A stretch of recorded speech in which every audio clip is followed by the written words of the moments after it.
Bonsoir à toutes et à tous et merci de rester fidèles au programme du soir. C'est une votre bienvenue dans Regard Croisé, le troisième numéro de cette semaine. Au menu encore ce soir, 4 sujets à aborder avec nos invités. Nous parlerons essentiellement du Niger. D'abord, Niger, ils montent en disant qu'ils vont, au nom de la démocratie, réinstaller Bazoum. C'est des propos de Laurent Gbagbo. Nous en parlerons avec nos invités. Deuxième sujet, Niger, la CEDEAO doit être remplacée car elle a échoué. Déclaration également de Laurent Gbagbo. Notre troisième sujet, Niger, l'Union africaine veut mesurer les conséquences d'une intervention militaire de la CEDEAO. Puis nous terminerons par parler de Wagner. Evgeny Prigogine se signale sur le sol africain. Les sujets qui seront abordés avec 3 invités issus sur ce plateau avec moi. Ibrahim Acha, vous êtes journaliste et directeur de publication du journal Temps Nouveau. Bonsoir Ibrahim et bienvenue. Bonsoir docteur, bonsoir à tous ceux qui nous suivent en ce moment. À côté de vous, Dieudonné Sewonou, également journaliste et directeur général de Helios Service. Bonsoir Dieudonné et bienvenue. Bonsoir Guillaume, merci encore de nous avoir invités à ce plateau. Bonsoir à mes co-débatteurs, bonsoir à nos chers téléspectateurs aussi, nos commentateurs sur Internet qui ne nous ratent pas en tout cas. Un coucou spécial à ces commentateurs. Notre troisième invité aujourd'hui, c'est l'honorable député Beau-Soleil Obekou. Vous êtes député à l'Assemblée nationale, également président de l'association Togo pour tous. Bonsoir honorable et bienvenue. Bonsoir, bonsoir docteur, bonsoir à tous les téléspectateurs et téléspectatrices. Bonsoir Ibrahim, bonsoir Sewonou, Dieudonné. Et avec votre permission, je voudrais faire un coucou à un ami, Daniel Kodjo Malongo, qui est un compatriote, qui vit du côté de Poitiers, qui nous suit chaque fois. Et vraiment, c'est un ancien champion du monde de boxe, ancien capitaine de l'équipe nationale de boxe du Togo, et que j'ai suivi en février passé. J'étais à Poitiers et je l'ai vu à l'œuvre en train d'entraîner, de transmettre le savoir-faire du boxe aux jeunes. Et il a à cœur de faire aussi, de créer un centre au Togo. Je l'encourage et je lui fais ce coucou. Et allez, salut champion.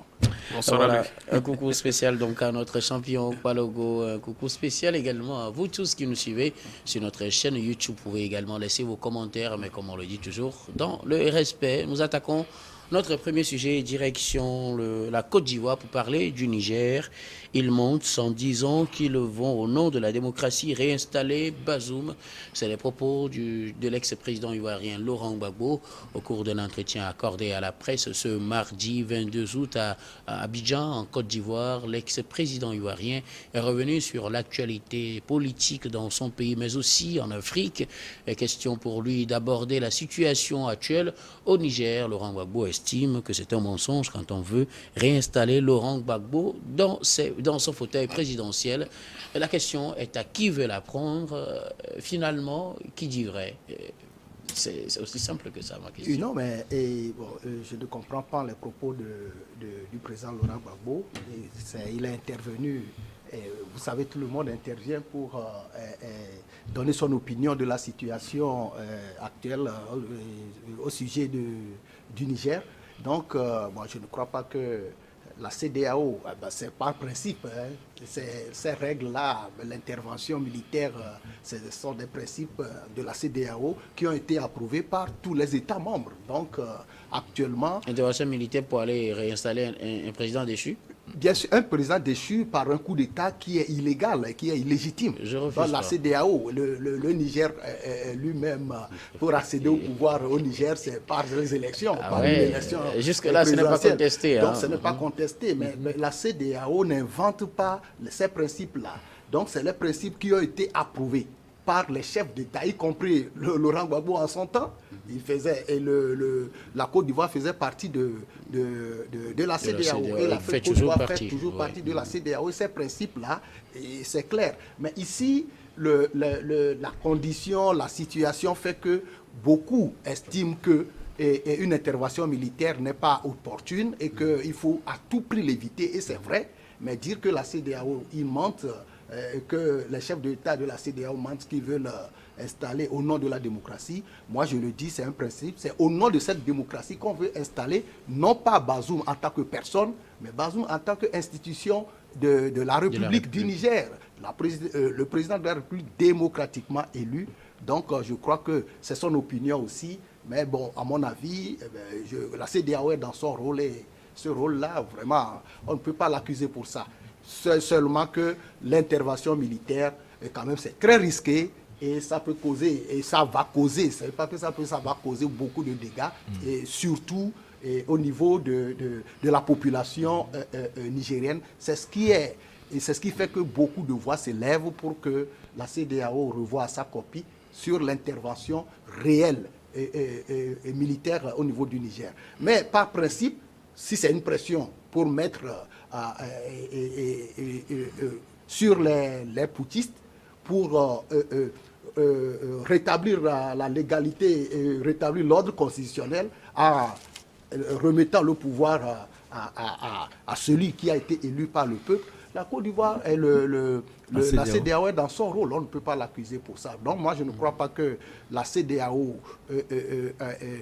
dans son état, ceux qui veulent réinstaller, en tout cas, tout le monde condamne, hein, tout le monde condamne le coup d'État. Ah oui? Là, lorsqu'on condamne le coup d'État, ça veut dire que le coup d'État est mauvais. Donc ceux qui ont commis ce coup d'État-là, ils ne sont pas applaudis par la population, les chefs d'État, y compris Laurent Gbagbo, qui dit qu'il condamne le coup d'État. Mais quand on s'attaque à la CEDEAO ne fait que jouer son rôle. Lorsqu'on condamne le coup d'État, ça veut dire que ce n'est pas bon. Et si ce n'est pas bon, il faut trouver une solution pour quand même effacer ce qui n'est pas bon et être dans le principe de ce qui est bien. Alors, vous croyez en la sincérité des chefs d'État de la CEDEAO quand ils disent qu'ils vont intervenir militairement? Vous pensez que, d'abord, ils sont sincères en disant cela et que l'intervention vise un objectif, rétablir la démocratie en rétablissant par ce fait le président déchu Mohamed Bazoum? Le président Tinubu, le président de la CEDEAO, était clair. Avant même le coup d'État du Niger, il a dit que c'est la démocratie qui est une bonne manière, la meilleure forme de gouvernance en Afrique. L'Afrique, la CEDEAO et même le monde entier doit l'adopter. Mais après, quelques temps après, lorsqu'il y a eu le coup d'État, il a répété qu'il faut à tout prix réinstaller le président Bazoum qui a été élu démocratiquement. Donc il faut quand même donner la chance à la démocratie de pouvoir faire ses preuves et de pouvoir continuer comme moyen de une forme de gouvernance. Certains parce que ces propos des chefs d'État de la CEDEAO sont juste des propos pour mettre de la pression sur les putschistes qui ont pris le pouvoir le 6 juillet dernier. Mais est-ce que vous pensez que c'est juste pour mettre de la pression ou bien ils sont sincères en le disant? Je pense que c'est dans cette logique que se trouve Laurent Gbagbo. Oui, mais en tant qu'analyste politique, je crois qu'ils sont sincères en le disant. Mais c'est le fait de passer à l'acte qui est quand même à revoir. Hein. Mais ils sont sincères en le disant. Okay, le fait de condamner, eux, ils sont quand même, je crois que la CEDEAO dans son ensemble a condamné le coup d'État, y compris ceux qui ne veulent pas, les chefs d'État qui ne veulent pas que l'intervention militaire, et c'est légitime, et on les comprend. Mais le principe de l'intervention militaire d'une force, de la constitution d'une force en attente a été évoqué depuis des années. Et tous les chefs d'État étaient d'accord sur ça. Mais après le coup d'État au Niger, n'oublions pas que le coup d'État au Niger, c'est le 4e coup d'État en Afrique. En 3 ans. Ouais. Donc, le chef d'État ou bien la CEDEAO ne peut pas permettre ça. Il y a eu le coup d'État au Mali, on a dit, bon, les sanctions, après il y a eu des négociations, après c'est le coup d'État, je crois, en Guinée et en Côte d'Ivoire, et au Burkina Faso. On est toujours dans la négociation et ce coup d'État du Niger qui est arrivé, ça a été comme un coup de massue sur la CEDEAO. Et il faut quand même insister et mettre la pression, être ferme contre les coups d'État. Je crois que c'est ce rôle-là que la CEDEAO joue. Donc, on ne peut pas trop l'accuser pour ça. Ok, d'accord. Ibrahim Acha, Ils montent en disant qu'ils veulent réinstaller, qu'ils vont au nom de la démocratie réinstaller Bazoum. Ça, c'est un extrait des propos de Laurent Gbagbo hier. Quelle réflexion cela vous suscite, tout simplement? Non, mais il faut dire que M. Laurent Gbagbo, c'est un vétéran de la politique en Afrique occidentale. Quand on parle des grands politiciens et encore un ancien chef d'État, ce qu'il dit vaut son pesant d'or. En ce sens que la CEDEAO a été confrontée à certaines situations où elle n'a pas réagi avec énergie, comme on le voit actuellement. Il y a eu le cas de la Guinée, où M. Alpha Condé a tripatoué la Constitution pour s'offrir un 3e mandat. C'est la démocratie qui était en souffrance. Mais la CEDEAO a fait quoi? Il y a eu des cas dans certains pays où les gens se sont arrogés certains droits et ils ont invalidé la candidature de leurs concurrents et ils se sont octroyés des mandats comme ça. Devant le regard impuissant de la CEDEAO. La CEDEAO n'a pas pu faire quoi que ce soit. La démocratie était en souffrance dans ces pays. Mais aujourd'hui, on dépose Bazoum. Il est bien vrai que c'est une voie de fait. Sur le plan démocratique, ce n'est pas ce qu'il devait être. Et la CEDEAO est claire. En matière d'accession au pouvoir, il faut passer forcément par les élections. Donc, la CEDEAO a estimé que non, il ne fallait pas quand même qu'il y ait encore de putsch devant lui. Mais n'oublions pas qu'il y a eu des putschs. Au Burkina Faso, la CEDEAO n'a pas réagi là-bas. Il y a eu des sanctions, certes, mais est-ce qu'il y a eu l'activation de la force en attente pour aller évincer les soldats qui ont pris le pouvoir là-bas? Il y a eu le cas du Mali, il y a eu le cas de la Guinée. Donc aujourd'hui, quand la CEDEAO bombe le torse et évoque les principes démocratiques pour aller rétablir l'ordre constitutionnel au niveau de Niamey, les gens disent que, et effectivement, ça donne l'air comme, au fait, il y a anguille sur roche. Ce n'est pas à proprement parler le rétablissement de la démocratie qui motive la CEDEAO à aller intervenir au Niger, mais il y a quand même des essais inavoués que l'on peut mettre sur le tapis. Alors, et je m'en vais faire en même temps un crochet par rapport à l'intervention de la France, par exemple, en Libye. Est-ce que l'Union africaine a crié là-bas lorsque on frappait les forces régulières de Kadhafi? Est-ce que l'Union africaine a réagi? Pas plus qu'en 2011, il y avait un cas similaire en Côte d'Ivoire où des rebelles sont venus attaquer l'armée régulière. La CEDEAO était impuissante, elle n'a pas réagi.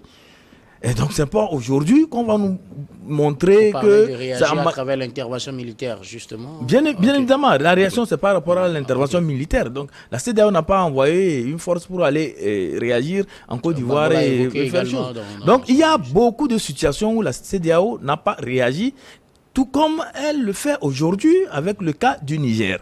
Et le cas, c'est ce qui amène des gens avisé, parce que Laurent Gbagbo, c'est un vétéran de la politique. En Afrique occidentale, il y a Ouad, qui est aussi quelqu'un sur qui l'on peut s'appuyer si on veut vraiment faire des décryptages de la situation politique en Afrique occidentale et voir éventuellement comment les forces en puissance, les puissances internationales interviennent ou bien interfèrent dans les problèmes qui concernent la vie politique et socio-économique de l'Afrique. Donc, quand Laurent Gbagbo le dit, c'est en connaissance de cause. Il sait comment la CEDEAO fonctionne. Et pour la petite histoire, lors du conseil des chefs d'État, quand vous allez voir.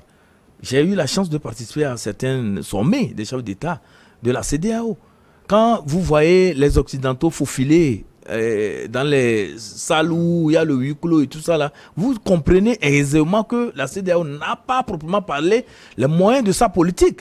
Elle tire parfois comme le dit, il y a des lobbies derrière qui manipulent, qui tirent sur des ficelles, et c'est ça qui fait parfois que la CEDEAO arrive à peut-être agir dans certaines situations, ou bien dans certaines situations elle est muette parce qu'il n'y a pas eu activation de certains réseaux pour pouvoir la mener à agir. Donc c'est cette hypocrisie dans la gestion des situations qui se posent en matière de déficit démocratique dans les pays africains qui amène M. Laurent Gbagbo à dire que la CEDEAO a proprement parlé en bombant le torse, en disant que c'est pour aller rétablir la démocratie à Niamey, à proprement parler, ce n'est pas pour aller rétablir la démocratie. Merci. Ils vont pour sauver un intérêt ou bien des intérêts qui sont très loin des intérêts de l'Afrique occidentale. Merci beaucoup. Dieudonné Sironou, quelle est votre réflexion sur ces propos de l'ex-président ivoirien?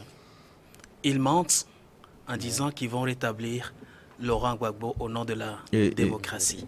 Bazoum. Mohamed Bazoum. Ils vont rétablir Bazoum au nom de la démocratie. Et on risque de reprendre les dires de Ibrahim. Je voudrais dire que j'ai été admiratif tout à l'heure devant les exposés de M. Obekou, l'honorable. Toutefois, je voudrais dire que moi je comprends la pensée de Laurent Gbagbo, même si l'écart d'âge entre nous ne peut peut-être pas le stimuler. Je suis en train de comprendre ce qu'il voudrait dire parlant de mensonges dans le dos de la démocratie. Oui, ils mentent effectivement. Qui sont ceux-là qui sont en train de mentir? Ceux qui veulent redonner le fauteuil présidentiel à quelqu'un qui a été renversé depuis bientôt un mois. Alors, je veux rappeler très rapidement les principes de la démocratie qui sont les suivants, et l'honorable est tout à fait d'accord avec moi. Lorsqu'on parle des principes de la démocratie, c'est bien le respect des droits fondamentaux de l'homme, la liberté individuelle, la souveraineté populaire où le pouvoir est détenu par le peuple, l'égalité devant la loi et l'égalité des chances pour tous. Alors, je fais économie des autres. Alors, si nous nous tenons compte de ces trois principes fondamentalement, et par rapport à ce qui se passe aujourd'hui au Niger, et qu'on dise c'est au nom de cette démocratie qu'on va installer ou alors réinstaller quelqu'un de gré ou de force, je m'inscris comme Laurent Gbagbo en faux contre cette réflexion. C'est un pur mensonge tout simplement, car la démocratie dont on parle n'épouse pas l'assentiment de la plupart des Nigériens qui sont aujourd'hui privés de tout au nom d'un renversement, comme vous venez de le dire. Si réellement la démocratie y est, je ne pense pas que le peuple serait déjà mis au gnouf au nom des intérêts. Alors de quelle démocratie on veut me parler? La démocratie qui affame le peuple, la démocratie qui ne donne pas un droit égalitaire à tout le monde, c'est de cette démocratie. D'ailleurs, moi je fais partie de ceux qui pensent que l'Afrique n'a pas besoin de cette démocratie occidentale qu'on est en train de nous chanter. L'Afrique a besoin d'un autre régime qui n'est pas forcément cette démocratie et au nom de laquelle aujourd'hui on peut sacrifier tout pour la respecter sur le sol africain. Donc en clair, oui, c'est un mensonge, ce que moi je comprends. Et quand on voit, Achal l'a dit tout à l'heure, la réalité sur le continent africain depuis 1990, quand les vents de la démocratie ont souffert sur le continent africain. Et aujourd'hui, les coups d'État qui s'effritent et qui s'enchaînent, on comprend que la démocratie, d'ailleurs, dont on parle, n'a pas fait ses preuves, a échoué sur le continent africain. Donc, il faut penser à une autre stratégie de gouvernance en Afrique qui doit être autre que la démocratie. Et donc... C'est la démocratie qui a échoué ou bien c'est une mauvaise application de la démocratie? C'est la démocratie là qui a échoué. La démocratie qu'on nous a plaquée, ça ne marche pas avec le continent africain. Et aussi... ceux qui nous ont amené cela ont fabriqué leurs marionnettes pour la mise en exercice de cette démocratie. Et donc le cocktail nocif est servi au continent africain, malheureusement. Merci. Et nous vivons cela aujourd'hui. Merci beaucoup à vous tous. Nous allons marquer la première pause, puis on vous retrouve tout de suite pour la suite de cette émission.